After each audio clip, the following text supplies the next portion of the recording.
It is Saturday, August 2nd, and welcome to the broadcast. Former New York police officer Sal Greco joins us in this segment. Julia Hyman was laid to rest on Wednesday after being part of the massacre by Shane Tamura from Las Vegas. You know, Sal, they talk about all his mental illness in Las Vegas, Nevada, and the different times that he had to be arrested and his infractions with law enforcement. But yet, they allowed him to legally obtain a permit to carry a firearm. If he's so mentally disturbed, how could he get permission to carry a firearm? Armstrong, some of these states, and I live in Florida, I ask myself sometimes, how do some of these people here obtain firearm licenses? Some of them have questionable activity as far as criminality in their past goes. So I understand what you're saying. I guess Nevada has the same rules as Florida does. They don't vet these people. And also I want to add, this gentleman had an extensive history of pharmaceutical past, meaning heavily medicated. Right. People that are heavily medicated, Armstrong, shouldn't own a firearm or be around one. Why? Because when I was in the New York City Police Department, Armstrong, if I was going for surgery or you needed a painkiller pre-surgery or post-surgery, you weren't allowed to carry a firearm. They actually took it away for medical purposes because many things could go wrong if you're heavily medicated. So I don't know why, now you can look at these laws in Nevada of how they just hand out you've answered that. firearm licenses. You've answered that. Crazy. Let me move on. This guy drives from Las Vegas, Nevada. I can understand why it was undetected. I understand how somebody could drive to Washington, D.C., where you must have a conceal and carry here. I understand all that. But how do you get into a secure building? And first of all, he kills 5 people, including himself, and yet there's another law enforcement officer that was wounded who's still recovering. How does that happen in these buildings? Well, I don't know if this was pre-planned. They haven't released the full details. What Obviously, are we not being told? That's where I'm going. What are we not being told here? I think there's a lot that's not being told yet for certain reasons, and not because the NYPD was withholding information. I had a friend of mine actually visit the site around 7 or 8 p.m., and he noticed something that was a little peculiar. The crime scene was at least 4 city blocks long. Now, for an incident that occurred inside a building that happened on the 33rd floor and outside the place he parked the car, normally the crime scene hours later is not 4 blocks long if it happened in a building. It's usually just that area, that block. So they're obviously either looking for things we don't know of, or maybe he visited other sites or was seen somewhere else. Something is not being told. And as far as him walking around, Armstrong, in broad daylight. Yeah, a few years ago, there was a unit called CRC. It falls under the Counterterrorism Bureau. And the Counterterrorism Bureau, in my time, we had what's called CRV, Critical Response Vehicles. There'll be a stack, as you remember, in New York City, of 10 to 12 RMPs with their lights flashing. That's the NYPD vehicles flashing as they went through the city. And then they would break off and then stand or be in front of a sensitive location for a certain amount of time. And that's what we had as a counterterrorism a way of preventing these issues. And some of them had long rifles. They were seriously armed people. Not to be scary, to be a preventive measures for things like this. It was, unfortunately, Mayor Eric Adams had actually defunded the NYPD through attrition, not funding the Counterterrorism Bureau so he could fund the migrants coming into New York City. But I don't want people to think that if he had funded counterterrorism, that this incident would not have happened. My point to you is, what did we learn from this in other jurisdictions? How long was he walking on the premises or walking out the parking his car with a long-gated firearm in his hand and no one says nothing? How could you not see this coming? There would be screams, unless you think you're watching some movie set and they're not filming for some movie. Well, it's a two-part thing. It's also, we always discuss this on your show, Armstrong. It's a society issue also. I don't know how people, regular civilians, don't see a man walking around with a gun like that and say, what's going on here? This is not, this can't be true. This can't be real life. But apparently, nobody called. There's no record of anyone calling 911. But to go back to the CRC thing, back in this time, this was, I believe, under Bloomberg.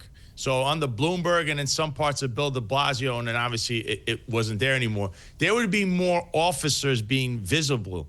What it does is it deters these kind of incidents, because if you see lots of cops rolling around all the time, some with long guns, you might think two times of saying, I'm going to take out a building of civilians because there's going to be a lot of fire returned at me. That was always the purpose. That's why you need to fund counterterrorism, CRC, SRG. These are the units in counterterrorism, because that's what they do. They deter crime through presence, and they have the heavy artillery to combat some nut walking around like this. But it is a failure that nobody called 911. He shot the people in the lobby. Then he goes up on the escalator and he shoots Miss Hyman. Yeah, and he also shot. We have a thing called paid detail in the NYPD, Armstrong. It's the real security, okay? It's off-duty security. You're in uniform, and they pay through this program from a company to the NYPD for having a uniformed officer there. There's also other failures, such as in this building, there was more than just one company. The Rudin Management Company, JP Morgan, the NFL. So if there's threats to these companies, then that officer should have had something. They should have told all the officers in the area, including the ones who in paid detail, look, we have threats to these buildings. These are the threats, which I'm sure they did not tell them, because this is something that's so technical that I don't think the NYPD of today even worries about things like that. But that should have been what happened. At least the officer would have known, or had a chance to know, hey, I'm in this building, and what are the threats in this building? He doesn't know, because they don't tell him. It's a failure by the leadership, unfortunately. It is such a tragedy.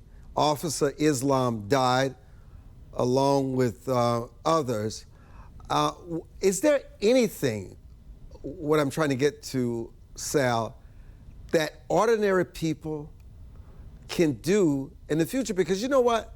Call this a lone wolf, but if a terrorist or anybody else look at this and say, wow, I can drive to New York from Las Vegas, and I can just pull up and get out with my firearm. All I want to do is do damage and make a statement, because I'm going to die and go see 7 or 10 virgins. How do you deter this? In reality, if someone were to try something like this, unless there's brave citizens, or it just so happens that he runs into the wrong police officers, meaning CRC or SRG or counterterrorism or ESU, people that have the artillery to fire back, this was always something that me as an officer thought in the back of the head could happen. Now, officers should be working in pairs for a reason. So this paid detail should have had at least 2 officers there, so that when one officer's turned around, another one can see what's going on behind them. Didn't they have that? No, it was just a paid detail. Unfortunately, some of these paid details are a little stingy and only pay for one officer to be there. So this should be something that is revisited as a whole in the NYPD. I did this myself. I did a few paid details, and I would say, I'm the only one here. I mean, if I'm a bad guy, it's one officer. It's easy for me to take that one officer down. Even if that were the case, they did not have the proper firepower to confront him. Oh, absolutely not. And I believe that regular officers also, in certain instances, whether it's precincts, should be trained in the use of long rifles, and potentially have to carry them in the vehicles or whatnot to combat a situation like this. I'm not saying every officer should have one, but you should have designated officers in your precinct that have this. Let me tell you this. Everybody in my building that works with me, I've encouraged them to conceal and carry. So it's not just me, Everybody carries, and I'm proud of it. People wince at you when you say, you guys are packing, you got a gun, because you never know the minute or the hour when some mentally deranged people are going to come into your lobby, come into your building, and try to take you out. So my thing is, New York, no one can carry a firearms, carry guns, except people like Mr. Tamura, who went in and killed 5 people, including himself. What does that say about gun laws across this country? Yeah, the gun laws apply to the good citizens, actually law-abiding citizens, but they don't apply to someone like this. And in that area, Armstrong, as you know, New York City has the stringiest and strictest gun laws, including Eric Adams' own alleged gun-free zones. It actually says it. There's signs around Times Square. This is a gun. Proud of it. A gun-free zone. And you notice how someone who, I don't know how, I still don't understand how no one picked this up, that he's walking around with a long rifle. It's not a movie prop. There's no cameras there. Someone called 911. That could have saved, those extra 30 seconds could have saved people's lives. Sal Greco, you know, I've got mad respect for you. When we were planning the show today, I said to Aaron, we've got to have Sal on. We've got to talk about this. We've got to start the show. And while we're doing this, to empower people in the future. There's nothing you can do to change the past, but there are things that you can do with common sense and good gun safety and responsibility that gives you a chance. That means that you're going to survive, doesn't mean that everything's going to work out, but at least it gives you an option if you ever face a situation like this. And guess what? Like you, Sal, I want to have the option and the ability to exercise it. That's right, and that's what all people want. Law-abiding citizens have the right to firearm. Why? They need it for personal protection. And in a case like this, whether if you don't have a gun, you have no chance. But at least if you have a gun, you could take cover somewhere behind a tree, behind the wall, behind anything, and at least have a chance to fire back or save your life or the lives of others. That's what guns are really for, to prevent the loss of life. And to me, and to all of us, with any modicum of common sense, that is common sense. Sal, thank you. When we come back, our CIA operative will join us to talk about Gaza, the starvation, the food, and everything Middle East. We'll be back.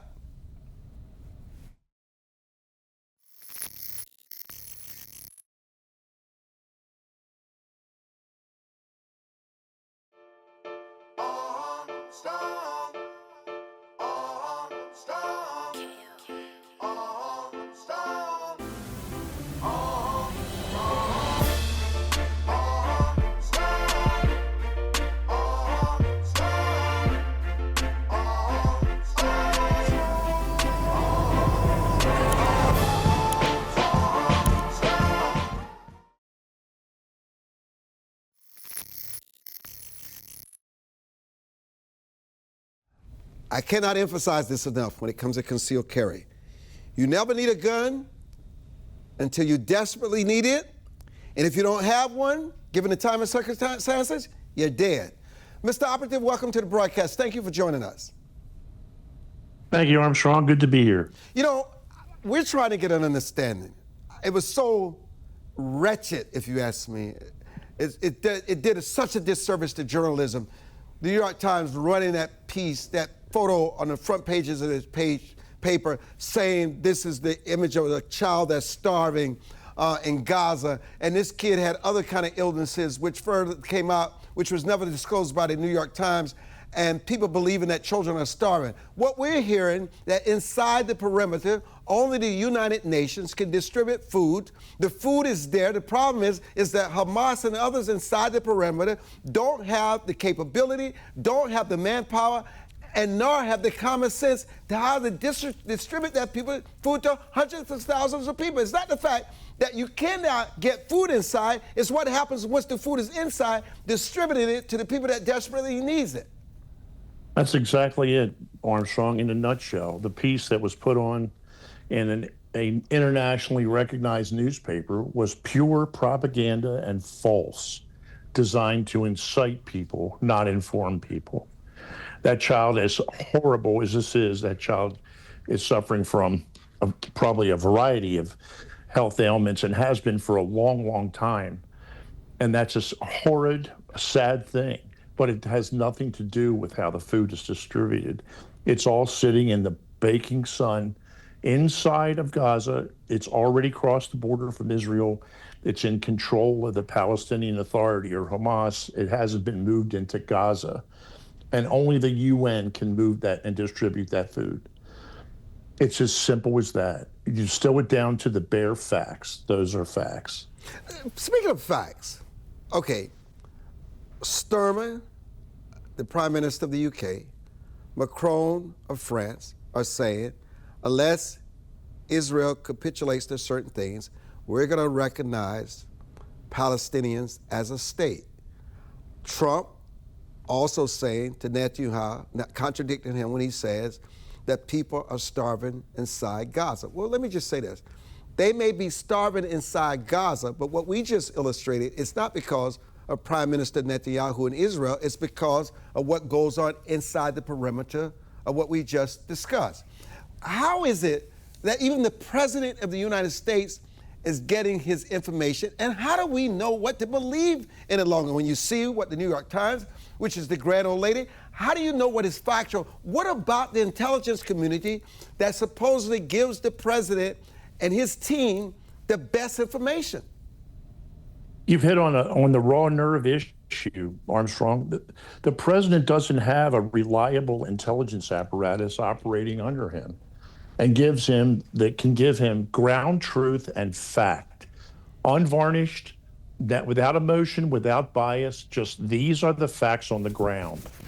I don't know how he fixes this, but he doesn't have trusted CIA people in his immediate orbit. He doesn't have intelligence professionals that he can trust, because the intelligence community is serving someone else's interest, not his policy interests. And it's a very dangerous formula. You listed Canada was the one left out, but Canada, France, and UK essentially are recognizing or threatening to recognize Palestinian statehood. That is a capitulation based on the terrorist attack of October 7th.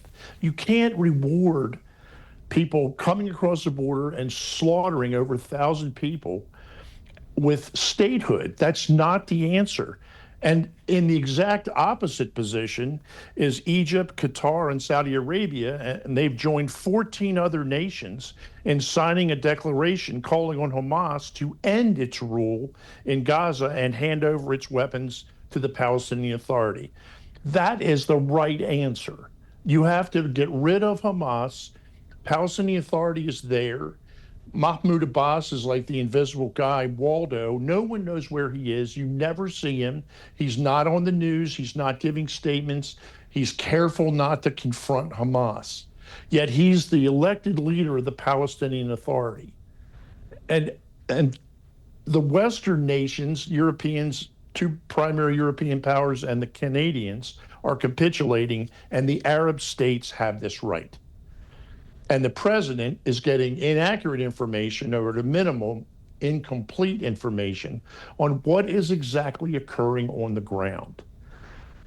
You know, it's interesting how the president's current statements are diverging from current U.S. foreign policy towards Gaza and Israel. From a CIA perspective, how might such rhetoric be interpreted by foreign intelligence agencies? And does Trump's public stance on Israel signal a return to a more interventionist or isolationist approach? I think there's a combination of both. You don't have one or the other. Sometimes you need to intercede, like the president just did with the strike on Iran. But when you commit to military action, you must have a clearly articulated goal on what you want to achieve with that. You just don't go throwing 400,000 pounds of explosives on somebody without a strategy and plan on what you want the outcome to be. I think he got the outcome he needed initially in Iran, but the Iranians have not capitulated yet. But this whole issue with Gaza, the Arab states live next door, they understand the issue, and they have it right. And the president is inclined to go with them because they live in the same neighborhood. The Canadians, the French, and the UK are way off base with this because they're suffering under the same issues not as serious as Gaza, but they certainly have issues in their own countries with the immigration problems related to Palestinians. And they're capitulating, they're folding. That is not a policy that will produce positive results for those citizens that live in their countries. Let me turn our attention to Trump's heightened rhetoric towards Russia and Russia's response about ending the conflict, the war in Ukraine. One of the key factors about what's going on with Russia and Ukraine is the Russians are very tactically sound in the way they make decisions. They have tremendous human coverage. They have people posted in every country that is related to the violence and difficulties that they have in the region, and they have plenty of officers in the United States. They get a picture of confusion in the U.S. governmental structure. That picture is permeating our relationships with some of our closest allies because they're asking officers that used to be in the system and they still have contact with, what is going on back there in your country? We don't understand how you have all this mess and that the president is struggling to get a handle on it and get it under his control. And those are valid perceptions from foreign allies asking, what are you actually doing? And the deep state is still rooted tightly in the intelligence community, and they are doing what they want to thwart the president's success and policy direction. They don't want to go that way. They want to cripple him. And what do we do with Syria? Syria is a work in progress. The advantage that we have, and this comes down to another part of the foreign policy machinery, when you don't have an embassy or a presence in Syria, you don't have one in Lebanon, one that functions very well. You don't have one in Iran. I think we have one officer left in Iraq, one guy to cover that complex place.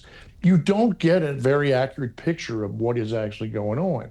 And without sound ground truth reporting, the president is at a disadvantage because he needs that accurate information on what is really going on which to base the policy decisions. And one other feature with that is the Russians understand that if you can get inside the decision-making matrix of a country like the United States and complicate this and pressurize our decision-making process of prioritization, which problem demands the most attention from the president, whose most valuable asset is his time. There's only 24 hours in the day, and there's a lot of official duties the president has to perform, and then he's got to solve and manage all these other vexing problems. The Russians are good at that assessment, and they're good at complicating the decision-making matrix. And that's why they're pushing really hard and not listening to the president and pushing on the ground in Ukraine, because they can. In about a minute that we have left, what about China? What are they doing as they're watching all these events unfold? China is watching and trying to buy more crude oil. Their goal is they are constantly operating at a shortfall. They need more refined product. Consequently, they need more crude. And they're working at smuggling that as any way they can from any rogue state they can buy from. And they have the fleet, the ghost fleet, and the ability to smuggle quite well.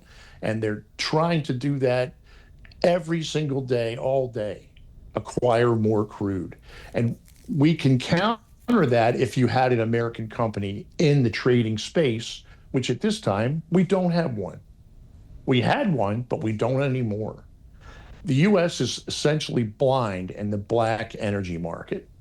Wow. Mr. Operative, it's always a pleasure having you join us on this Saturday, August 2nd, with your insights that you cannot, stories you just don't see in the mainstream media. All people need is just the truth, the facts, not propaganda, not propaganda photos on the front page of the New York Times. There's just too much confusion in the world. It's great to have a voice of clarity as yourself. Thank you so much for joining us, and we'll be back. My pleasure. My pleasure.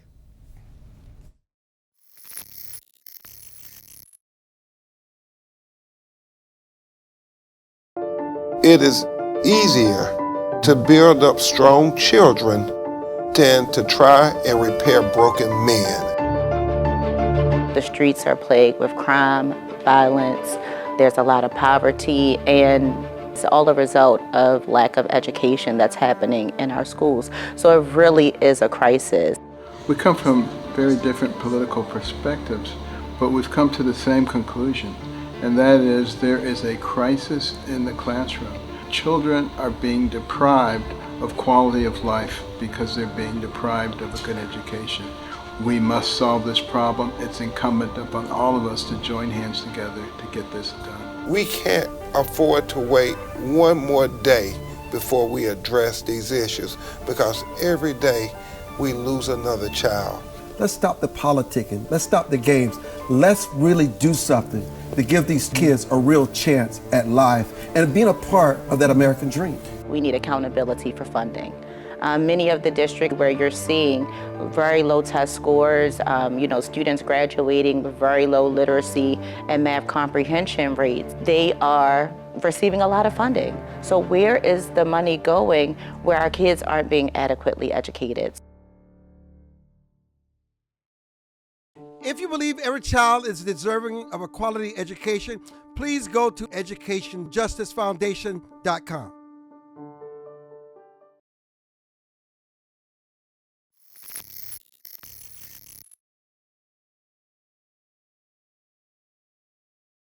And welcome back to the broadcast. Steve Laffey, Robert Patillo, thank you so much for joining us. You know, it's fascinating. I heard Bill Maher apologize for misjudging President Trump on his tariffs. He says it's working, and the president seems to know what he's doing, because it's certainly, for the first time in a long time, working in favor of American citizens. Steve Laffey, your thoughts on those tariffs? And I like your new haircut. I don't think the tariffs are working at all. Oh, really? So you're saying Bill Maher is not an economist, okay? No, I mean, listen, we're going to have higher prices because we're going to have supply chains disrupted. And because he keeps going around, it's taking 6 months with his changing the topics. It creates a lot of uncertainty. In the short run, maybe it's true what Scott Plesser said, the Secretary of the Secretary of the Treasury, that we're going to raise $300 billion. But what's the ultimate cost of all this with our allies? They're all going to look for different supply chains. But Americans are getting better deals. What are you saying? Americans don't want to be exploited, and that's exactly what he's doing. I mean, you got to give him credit here. That is happening. No, not at all. You don't have to. No, you don't. You're right. So go ahead. I don't see that way at all. With our allies, it's certainly, you sit down with people, you go over things. We had a NAFTA agreement #2 with Mexico and Canada.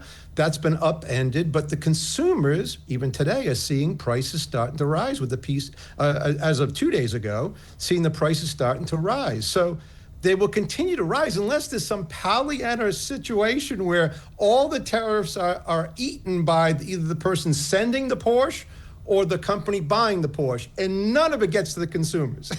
That is nothing that I learned in economics, not happening, and we're gonna have higher prices. Plus, we're not gonna have allies. Now, some of the stuff is good. Bringing stuff back home over a long period of time, like pharmaceuticals, I've talked about it for 20 years. Is China our enemy? Yes, they are. But we're not decoupling from China. We're going to send us some chips. So this is all backwards, and in the long run will hurt America greatly. You know, Robert, Trump extended the 25% tariff on Mexican goods for 90 days as the negotiations continue. What will this impact? Well, one, let's realize that President Trump has changed his tariff policy over 70 times. He's changed it, it's true. 6 months. Yeah. 70 times in 6 months. Tariffs are on again, they are off again. And let's talk about. But he calls it negotiating. That's not negotiating. You call it chaos? You can't negotiate for a car that way. You can't negotiate for a house that way. You can't negotiate for a salary that way. The only thing that he has negotiated is giving China more economic power in the world because their government seems stable, and we appear to be led by an insane person. Europe is looking for different markets. Now there's talks of sending Canada into the EU because of what Trump has done to both NAFTA and his U.S., Canada, Mexico policy. China is now resurgent when Joe Biden had them on the back foot. We are even saw today, we are looking at 2.9% inflation up from a year ago. So Americans are paying more money. Corporations are paying more money. And we're talking about raising $300 billion in revenue. Who's paying that? The American people are paying it. And even today, Ford came out and said that Trump's policies are going to cost them an additional $2 billion. We are being left behind in the global marketplace. And as as countries are starting to pivot, changing their trades, changing their alliances, the only people losing in this Trump trade war are the American people. You know, I got to tell you, Steve Laffey, the president is losing public support as it erodes with ICE as he targets these non-criminal immigrants. I mean, his numbers are tanking, and that is the issue that people just don't understand. And look, I understand why people feel that way, by the way. I do also. I am in total agreement, though, of sending people who are here illegally home, because I like the word illegal to be dealt with finally after many years and 20, 30 years of just having Republicans wanting low wages and Democrats think they have voters. They both have been wrong, probably, but I do agree that this is a little rough to watch when you were talking about nonviolent offenders and people thinking they're being rounded up and not going to work and so forth. I think in the long term, this will help America raise wages because we'll have workers here that are supposed to be here. I do hope that we find a way to get a lot more people into this country because we're not raising the birth rate anytime soon. It looks like no matter what we do, no matter what China does, no matter what other countries do, and we have been a home and a light and a beacon, as I'm in Europe, today, this past couple of weeks, still a light and a beacon for people wanting to come here. And we got to be that way, but we got to do it legally. Robert, former Vice President of the United States, Kamala Harris, has made a decision that she will not seek the gubernatorial prize in California. And many insiders are saying she feels strengthened, that there are really no voices in the Democratic Party that's rising to the occasion to run in the next presidential election cycle, that she's made the decision that she's going to run again. Your thoughts? Why would she not? She got 75 million votes in the last election. There is no clear-cut challenger who has no more name recognition than her, who has the fundraising base that she has. In any other situation, she will be the de facto candidate in any other race. It's only because she's an African-American woman that they're saying, can you take this consolation prize? Oh, come on, and I that's can't exactly believe you what played the race card. It's not the race card. It's the race card. She had You're better than that. 75. Please. She had 75 million votes, and they're asking her to run for the governor of California as a consolation prize. She said she was thinking about running. That was not their decision. She said is the front runner. She is the de facto leader of the Democratic Party until she is unseated. Just as in any other contest, there will be a primary in 2028, but this idea that she somehow should take a back seat and wait her turn again when she's already been at the top of the mountain. And understand this. Look, President Trump talks about this mandate and this landslide. He still got 4 million fewer votes than Joe Biden got in the year 2020. Democrats have an apparatus in place that will turn out their base the same way that we saw in 2020 and 2012. There's every chance that Kamala Harris can win the next election. And if I'm her, I am reloading, I am retooling, I'm taking this 4 years to tour the country to build my base up. I'm not going to spend that time mitigating zoning disputes in California. I'm building the national apparatus to be the next president. Let me apologize, Robert, because you are talking about the Democratic Party. They're the ones that's trying to put their star candidate in a box. I mean, obviously, it's the Democratic Party who is trying to give her advice, and she decided to ignore it because they may have feel as though if she lost it to Trump in 2024, she would lose it to him again in the future, and they don't want to take the risk. But this is all Democratic Party takes. And speaking of the Democratic Party, Steve Laffey, I'm glad we're on this. The Democratic Party, I just saw Cory Booker. I know Robert saw this. On the Senate floor with Amy Klobuchar saying to her that they are capitulating to Donald Trump and the Republican Party and their policies, and it's a shame on them. It turned into a shouting match to see the Democrats go at each other like this in public. But you know what? The Democrats are very good telling you what they're against. They're very good at opposing Donald Trump and all his policies. But what is the Democratic Party's identity now? Do they have any ideas, any messages, any policies of their own? Absolutely.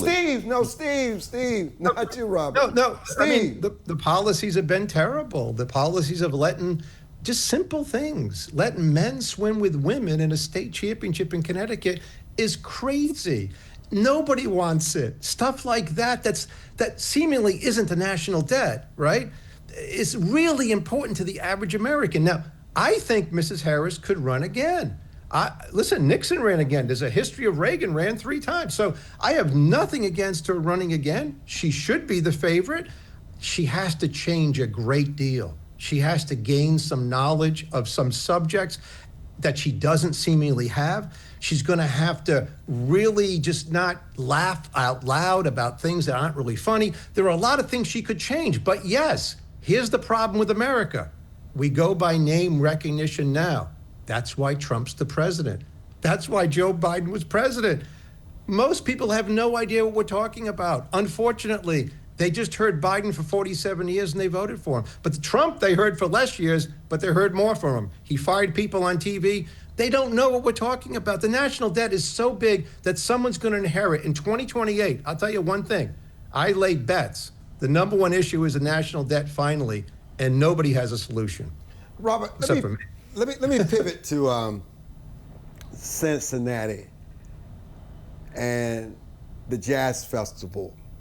You know, so many people on our social media, so many people I've seen on the streets have been asking me, why are you not talking about this? When I saw, and there was this woman, she was trying to break up the fight, and the way she was pummeled and bleeding on the pavement, and I asked myself, if a mob, and they just happen to be white, if a mob of whites had attacked blacks in the same way, it'd have been headline news everywhere, but barely a mention. So what is the violent assault during the Jazz Festival, Robert? Tell us about the state of public civility, and I won't say race relations, but just common decency. I mean, and have we become so violent and so outraged that we just mob beat 2 innocent people down? I don't care what their color may be. What is happening to us? Well, unfortunately, Armstrong, this has been normalized in American society. Not to take the quote-unquote racial aspect out of it. You can see this happen in many communities that isn't on camera every weekend. In Chicago, over the course of the 4th of July weekend, 30 people were shot. If you look at major cities throughout the nation, you see violent assaults on the rise, even as murder rates are decreasing nationwide. And part of it has to be our culture. It has to be the combative nature of our politics. I was telling one of our interns that the society takes on the personality of their president. In the 1980s, we were part of the Reagan Revolution. In the 1990s, it was very much the laid-back Clinton era. And right now, we are in this era of political combat, where people don't just disagree with you. They are evil. They are despotic. They are trying to destroy the nation. People are pulled further apart into their corners. And part of our current media apparatus is we don't have a monoculture anymore. There's nothing that we collectively as a society come together and do at 8 o'clock on Wednesday as what happened before. There's never going to be something like the MASH finale where the whole country comes together watching a single event. And because we operate in these silos where we have our own media, our own social media, we have our own truth that exists, and that's what tears nations apart at their seams. At the end of the day, a nation is not a geographic area. It is not a political subdivision. A nation is a group of people who share certain values, certain ethno-linguistic traditions, who believe in the same things and see each other with kinship. And once you tear that apart, you no longer have a nation. You have a state which can only be enforced by force. You know, I have to tell you, I couldn't agree with you more. It's just fascinating to me how it appears that people in Cincinnati and leadership wants to sweep this under the rug. Steve, how should the justice system respond when viral videos show these public assaults? Is enough being done? And is there a broader cultural breakdown happening that connects what Robert talked about, rising street violence to deeper national issues? Yes, and we have to, as Americans, all look each other in the face. I heard Mr. Ramsawamy speak a couple of days ago, and he said something like, this isn't America, we're not a third world country. Well, I got news for everybody. Parts of America, like much of Cincinnati, is a third world country. Unless we look ourselves in the eye and say we disgraced ourselves by allowing families to break up, kids not to learn, and what they grew up to be was a third world country where they can't read or write and they're 30 years old and they turn to violence. And these people, we can cure a lot of these things, but these people who are going to be charged, and a lot of them have been arrested. That's the state of America today. But we have to stop this and deal with the real big problems in America. And the biggest one is that young people in these inner cities aren't getting a good education, and they turn to violence, they turn to gangs, and they create third world cities in some of these used to be great cities like Cincinnati. I wouldn't go there again. Robert, finally, what should leadership on all sides of the aisle be doing to address the anger and division manifesting in these incidents? We have to start treating each other as if we actually like being in the same country together. We have to stop talking about and demonizing people simply for having disagreements. We are having people say things like the foreigners are eating cats and dogs. They're here to invade our country. When you have these conversations about certain groups hate other individuals just because of the color of their skin or their religious beliefs, etc., it pulls the nation apart. We start destroying ourselves from the inside out. If you look at the fall of Rome, it wasn't because the Visigoths invaded. It's because they could no longer rule the colonies, because they started to destroy themselves through division. We have to bring about a broad cultural narrative that tells us that we are each other's keepers and unite around those common aspects of what makes us a nation. And once we start doing that, you'll see these aspects pulling back. And we also have to provide the types of opportunities for everyone where they see themselves as having an equal opportunity at the American dream, as opposed to simply being vassals for the rich or a feeding stock for the rich. They need to see that they can do better. And then once you give people hope and a vision for the future, you start seeing these things drop. This doesn't happen in other developed nations because they have guardrails in place to prevent it. Robert, Steve, thank you both, and we'll be back.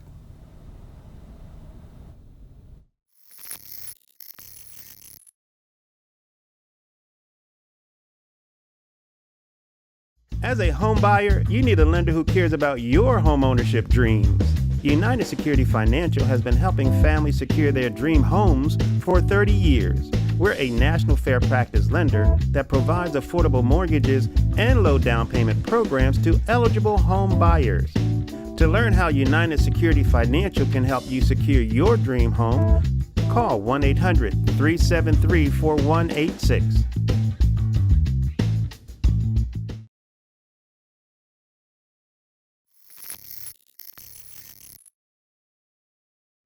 And welcome back. John Leake is the author of Vaccines, Mythology, Ideology, and Reality. He's really challenging the mainstream narrative on vaccines. I'd like to welcome him to the show for the first time and talk about where, how, and why you're challenging the mainstream's narrative on this subject. Well, thank you for having me. This is a story that Dr. Peter McCullough, my co-author, and we began researching this about 4 years ago in 2021. Our starting point, I think I'm a little close to the mic, our starting point was the COVID-19 pandemic response. And we both live in Dallas, Texas. We're both basically neighbors. We started collaborating together to try and understand the federal pandemic response, starting in March of 2020. What we perceived at the time, particularly as we got into 2020 and early 2021, was that the entire pandemic response to COVID-19 was structured and advanced in order to make the experimental vaccine program, the so-called Operation Warp Speed program, to make that the sole focus of the pandemic response. And this was really kicked off in March and April 2020. I distinctly remember Bill Gates going on various news shows and saying, we will only go back to normal when every man, woman, and child on Earth receives the COVID-19 vaccine. But stop and think about it. This was a remarkable thing to say because there had not yet been a COVID vaccine that had been ascertained to be safe and effective. We didn't have it yet. So what Mr. Gates was in effect suggesting is we're all going to have to essentially stay at home until the great savior of a vaccine is provided and until every man, woman, and child on Earth gets it. So this struck Dr. McCullough and I as a kind of fantastically radical proposition, and particularly the idea that the vaccine would be the savior of mankind, the savior and liberator of mankind. So Dr. McCullough, I studied history, and he said, well, I wonder if we just go back to the beginning of the vaccine enterprise. It really started in the 18th century. Our story begins with the smallpox outbreak in Boston, Massachusetts in 1721. And if we go back to that initial smallpox outbreak in Boston in 1721, which had an inoculation campaign, an early forerunner of vaccination, it was in the interest of time, because I want to get a lot out of you today. Yes, sir. Okay, let me wrap it up. No, I don't want you to wrap it up. I want you to tell us some of the biggest myths perpetuated by either side during the pandemic. Well, we were told that vaccines, the COVID-19 vaccine in development had not yet been developed, but it was coming, we were promised, would prevent infection and transmission. And that's why that was the rationale for the mandates. But it quickly became apparent that this wasn't true. It didn't prevent infection. And in fact, as we present in our book, there is strong documentary evidence showing that Anthony Fauci and his colleagues at the NIH knew that it wouldn't prevent infection, and yet they insisted that everybody get it anyway. But why? Well, this is the mystery of the book that has led us to believe that vaccinology is something like a secular religion. There is this enormous faith that's been placed in it. I touched on the idea of savior and liberator of mankind. And whatever the flaws may be, whatever the imperfections may be, are just overlooked and swept under the rug. And we see this going all the way back to 1721 in Boston, when a very famous Puritan minister, Cotton Mather, in Boston, who's advocating inoculating everyone against smallpox, he says this is a gift from God. And we must all accept this gift, this benefaction, because it will save us. Let me stop you a minute. I think people understand that Fauci and others in this space are conflicted. They don't always do what's in the best interest of the American people, and they don't really live up to the motto in medicine is first do no harm. But what about the media and their investigative arm? And they're supposed to be an independent fourth estate. Do they bear any responsibility for creating confusion and division around these vaccines? And what about the role social media, censorship, this amplification play in shaping this vaccine discourse? What role did this play? Well, they played key roles in it. It took me a long time to understand that all of these advertisements for pharmaceutical products and vaccines that you see on the evening news, the purpose of those advertisements is actually not to sell to the individual consumer these products. Doctors are recommending these products to their patients anyway and are highly incentivized to do so. The reason why the pharmaceutical companies purchase all of these ad spots in all of the mainstream media, it's not to sell products, it's to buy influence. So, in other words, and to buy a narrative. So in other words, if someone were to start, a guy like me were to start reporting on Fox News, for example, like real concerns about some of this, the pharmaceutical companies that buy advertisements from Rupert Murdoch and his family would call Mr. Murdoch and say, hey, can you shut that guy up? Let us remind you that 60% of your advertising revenue is from us. So I think it's a kind of implicit bribe that the pharmaceutical companies have paid the mainstream media. But who pays the price for this bribe in sickness and in death? Well, the American citizenry. And how many did pay the price? If we take conservative estimates of underreporting for the so-called VAERS, the Vaccine Adverse Event Reporting System, there was a study from Harvard, the Pilgrim Harvard Health System, that estimated that approximately for every 100 cases of a vaccine adverse event, only about 1 is reported. So we take a more conservative estimate. We say about 3% of the total number of actual adverse events are actually reported to VAERS. If we take the number of approximately 21,000 deaths have been registered on VAERS, multiply that by an underreporting factor of 30, that comes to about 600,000 deaths. How can someone get a copy of your book? This is so fascinating, Mr. Leake. Well, the best place to get it is on Amazon. If you go to Amazon.com, it's already a bestseller in 3 categories. Order it and it'll be on your doorstep the next day. Quickly, what should we take away from this, and have we learned anything for the future if something like this happens again?